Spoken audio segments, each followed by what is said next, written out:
नमस्कार दोस्तों, मेरा नाम है डॉक्टर नीलम शर्मा। इस वीडियो में हम डिस्कस करेंगे कि ओज़ोमेट 500 टैबलेट का उपयोग किन कंडीशंस में किया जाता है, ओज़ोमेट टैबलेट को कैसे लेना चाहिए और ओज़ोमेट टैबलेट की वजह से क्या साइड इफेक्ट्स हो सकते हैं, और यह भी डिस्कस करेंगे कि ओज़ोमेट टैबलेट को लेते समय क्या क्या सावधानियां रखनी चाहिए। ओज़ोमेट एक ब्रांड नेम है। ओज़ोमेट टैबलेट के अंदर सॉल्ट कंपोजिशन मेटफॉर्मिन 500 mg होता है। ओज़ोमेट टैबलेट का उपयोग टाइप 2 डायबिटीज में ब्लड शुगर लेवल को नियंत्रण में करने के लिए किया जाता है। ओज़ोमेट टैबलेट शरीर में ब्लड शुगर के लेवल को कम करती है। ओज़ोमेट टैबलेट शरीर के पेनक्रियाज में इंसुलिन के उत्पादन को बढ़ावा देती है। शरीर में शुगर के लेवल को नियंत्रण में रखना बहुत ही जरूरी होता है, क्योंकि लंबे समय तक शुगर लेवल ज्यादा रहने की वजह से किडनी डैमेज हो सकती है, आँखों की देखने की दृष्टि कम हो सकती है और शरीर की नसें डैमेज हो सकती है।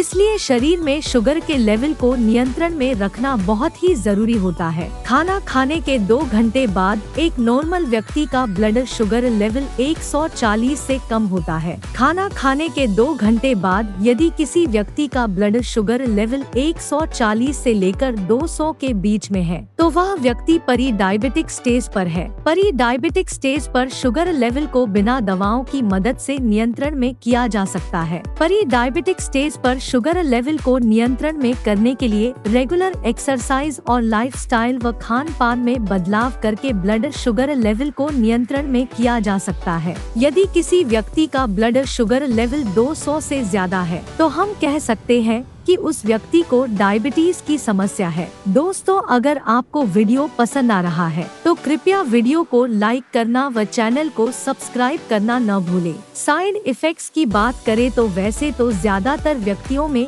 ओज़ोमेट टैबलेट की वजह से कोई साइड इफेक्ट्स नहीं होते हैं, लेकिन कुछ % व्यक्तियों में ओज़ोमेट टैबलेट की वजह से कुछ साइड इफेक्ट्स हो सकते हैं, जैसे उल्टी आने का मन होना, पेट में बेचैनी होना, चक्कर आना, मुंह के स्वाद में बदलाव होना, दस्त होना, पेट में दर्द होना और भूख कम लगना आदि साइड इफेक्ट्स ओज़ोमेट टैबलेट की वजह से हो सकते हैं। इसके अलावा लंबे समय तक ओज़ोमेट टैबलेट का सेवन करने की वजह से शरीर में विटामिन B12 की कमी हो सकती है। वैसे ओज़ोमेट टैबलेट की वजह से ब्लड शुगर लेवल बहुत ज्यादा कम नहीं होता है, लेकिन यदि आपके डॉक्टर ने ओज़ोमेट टैबलेट के साथ दूसरी शुगर कम करने की दवा दी है, तो ब्लड शुगर लेवल बहुत ज्यादा कम भी हो सकता है। ब्लड शुगर बहुत ज्यादा कम होने पर जी मिचलाना, दिल की धड़कन का तेज होना, आँखों से धुंधला दिखाई देना, पसीना आना, सिर चकराना, शरीर में कंपन होना, कंफ्यूजन होना और भूख ज्यादा लगना आदि लक्षण शुगर लेवल बहुत ज्यादा कम होने की वजह से हो सकते हैं। अगर किसी व्यक्ति का ब्लड शुगर लेवल 70 मिलीग्राम पर डेसीलीटर से कम है, तो हम कह सकते हैं कि उस व्यक्ति का ब्लड शुगर लेवल कम है। ब्लड शुगर लेवल बहुत ज्यादा कम होने पर शुगर लेवल को ठीक करने के लिए शहद, चीनी, ग्लूकोज टैबलेट या फलों के जूस आदि में से आप किसी एक का सेवन कर सकते हैं। अब हम डिस्कस करेंगे कि ओज़ोमेट टैबलेट को कैसे लेना रिकमेंडेड होता है। ओज़ोमेट टैबलेट को खाना खाने से 30 मिनट पहले लेना रिकमेंडेड होता है। यदि किसी व्यक्ति को ओज़ोमेट टैबलेट को लेने के बाद उल्टी आने का मन होना या पेट में बेचैनी की समस्या होती है, तो ऐसी स्थिति में डॉक्टर ओज़ोमेट टैबलेट को खाना खाने से तुरंत पहले भी लेने की सलाह दे सकता है। ओज़ोमेट टैबलेट एक एक्सटेंडेड रिलीज टैबलेट है जो शरीर में धीरे धीरे घुलती है, और एक्सटेंडेड रिलीज दवाओं का असर 12 घंटे से लेकर 24 घंटे तक रहता है। 18 साल से अधिक उम्र के ज्यादातर व्यक्तियों को डॉक्टर ओज़ोमेट टैबलेट को दिन में केवल एक बार ही लेने की सलाह देते हैं। ओज़ोमेट टैबलेट की डोज उम्र,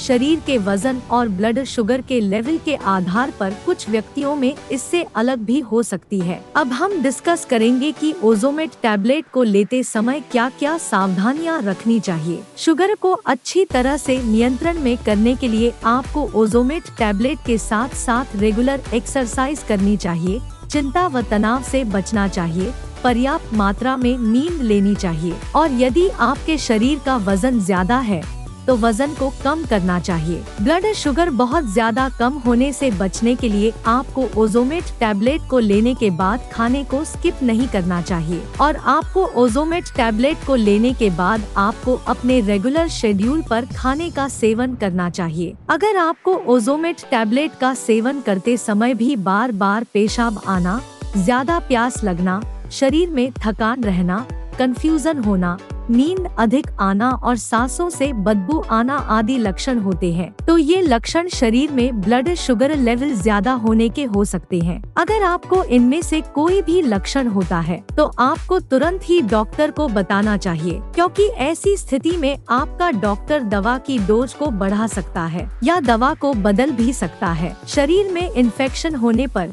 बुखार होने पर, कोई चोट लगने पर और सर्जरी के बाद ओज़ोमेट टैबलेट से शुगर को नियंत्रण करना मुश्किल हो सकता है। अगर आपको ऐसी कोई समस्या है तो आपको इसके बारे में डॉक्टर को बताना चाहिए, क्योंकि आपका डॉक्टर आपके ट्रीटमेंट में बदलाव कर सकता है। किसी सर्जरी से 48 घंटे पहले डॉक्टर ओज़ोमेट टैबलेट को रोकने की सलाह दे सकता है और सर्जरी होने के 48 घंटे बाद तक आपका डॉक्टर ओज़ोमेट टैबलेट को न लेने की सलाह दे सकता है, ताकि लैक्टिक एसिडोसिस होने के जोखिम को कम किया जा सके। इस दौरान आपका डॉक्टर शुगर को नियंत्रण में करने के लिए ओज़ोमेट टैबलेट की जगह पर इंसुलिन के इंजेक्शन को लगाने की सलाह दे सकता है। इसलिए यदि आप ओज़ोमेट टैबलेट का सेवन करते हैं और आपकी किसी प्रकार की सर्जरी होनी है तो आपको इसके बारे में डॉक्टर को बताना चाहिए। वैसे ओज़ोमेट टैबलेट प्रेग्नेंट महिलाओं और स्तनपान करा रही महिलाओं को कोई नुकसान नहीं पहुंचाती है, लेकिन प्रेग्नेंट महिलाओं और स्तनपान करा रही महिलाओं में ब्लड शुगर लेवल को नियंत्रण में करने के लिए इंसुलिन को ही सबसे सुरक्षित माना गया है। वीडियो को देखने के लिए आपका धन्यवाद। अगर आपको वीडियो पसंद आया तो प्लीज वीडियो को लाइक कर देना, चैनल को सब्सक्राइब कर लेना